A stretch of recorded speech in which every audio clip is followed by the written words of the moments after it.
I talk about a topic that can be pretty depressing. It's not super sexy, and a lot of times it doesn't get very many views.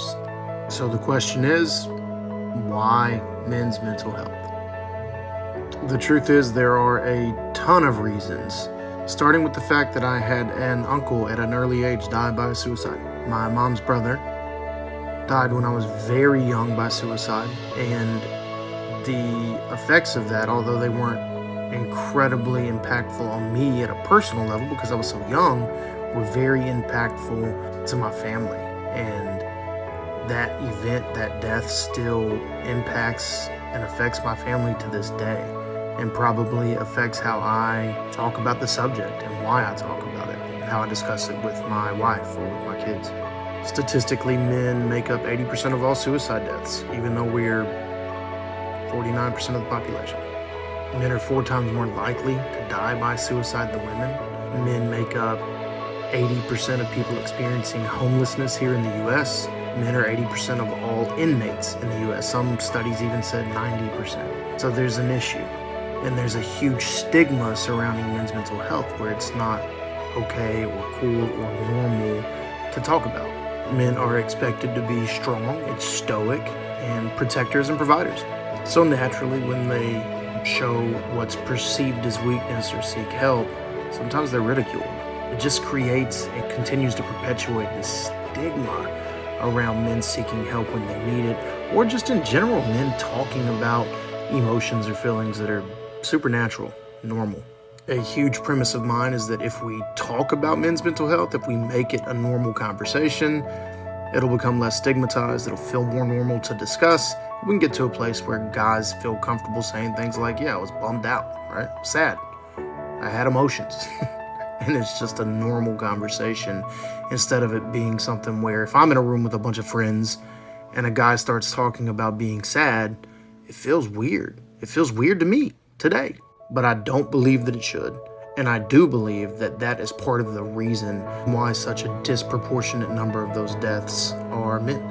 With that belief came this adoption of the slogan, break the silence in the stigma. I created a website, I created a bunch of social media accounts to promote the message of men prioritizing their mental health and promoting positivity within that mission.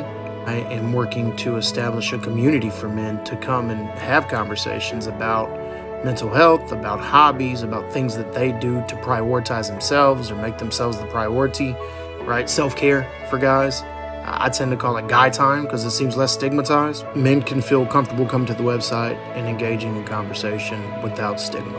I've included some resources on the website, and I am working daily to try to build a brand that encourages men to take care of themselves so that we can impact those numbers and statistics that I talked about earlier. I think that if we utilize hobbies appropriately, it'll help. Guys are often hesitant in today's world to just go fishing, link up with some buddies, watch a game, play a round of golf, go to the driving range, or go do some other thing that they enjoy with people that they enjoy doing those things with.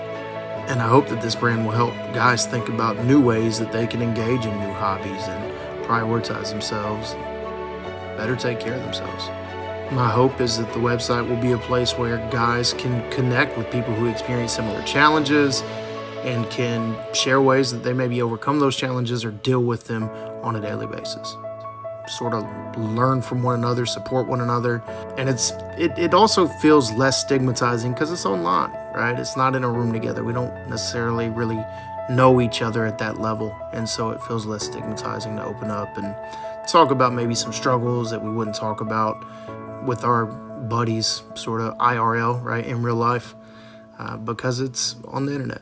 I sincerely think that if we can create a culture where men are comfortable talking about the stuff that they experience, where their headspace is, how they feel, their emotions, the fact that we have them, that we can make a positive impact on the world. I realize that making an impact on the world might sound like a lofty goal, but I genuinely believe that the path to fewer men dying by suicide starts with a conversation about feelings and emotions and why we feel like we can't have that conversation.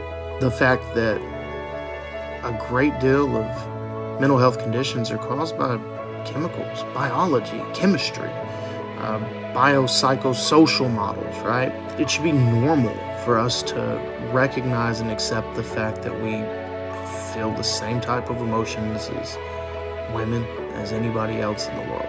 There is also strength in numbers. So the bigger my community gets, the more impactful my brand becomes, the better we're able to really make a larger influence on people and encourage one another to speak up and to talk about things that bother us, to encourage one another to use resources, to encourage one another to seek help when we really need it, and to utilize our community to keep us from getting to a place where we're in crisis. I found myself a few months ago uniquely positioned to be able to start this brand and make an impact on something that mattered. So I chose men's mental health. It's not sexy. It's sometimes tough to get a lot of views, but step by step, we'll build this community, we'll make an impact, and we will break the silence and end the stigma surrounding men's mental health. Thanks, guys.